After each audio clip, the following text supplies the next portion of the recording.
Нормально. Успокойтесь. Нормально. Успокойтесь. Слышите, блядь, да, нормально. Успокойтесь. Тихо. Ты нормально. Успокойтесь. Нормально. Успокойтесь. Bu менің тамағым. Жеуге болмайды саған. Қой орнына.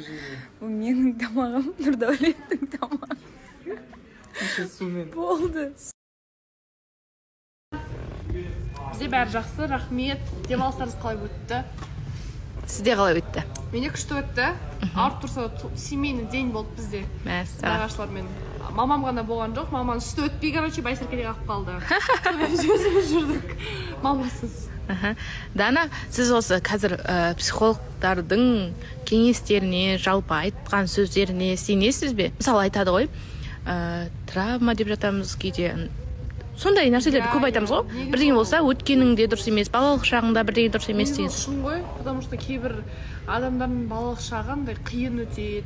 Кейбіреуінікі слишком, мысалы, избалованный балалар да болады да.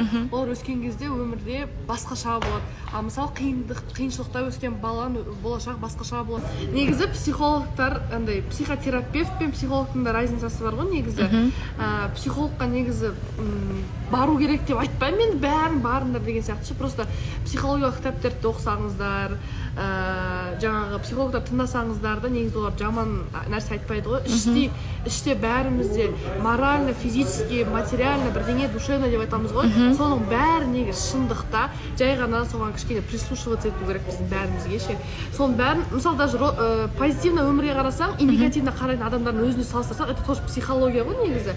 Әрқашан күліп жүретін адамдар любой нәрсеге емес, имеется в виду, менде бәрі жақсы болады деген сайын, ол үстіге қарай жылжиды. Ал менде бәрі нашар болады, мен ничего не получится, бітті все, бір нәрсені істеп көрді, ол ештеңе болмайды десең, ол реально өз-өзіңді артқа тарту ғой, төмен қарай тарту деген сияқты.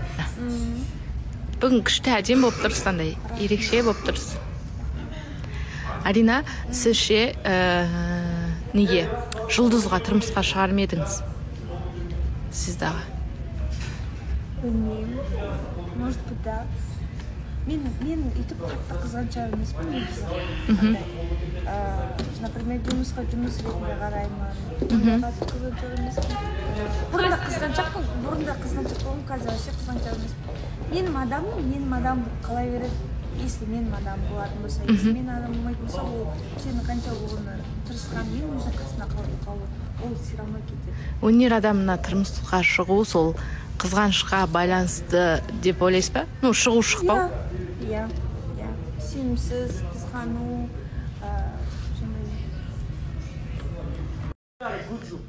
Мен қымбаттың кіммен сөйлесетінін білген сияқтымын күнде. Білген жоқсың мен. Шынымен ба? Айтам, егер де былай біліп танысып келіп кел, пожалуйста, эфирға.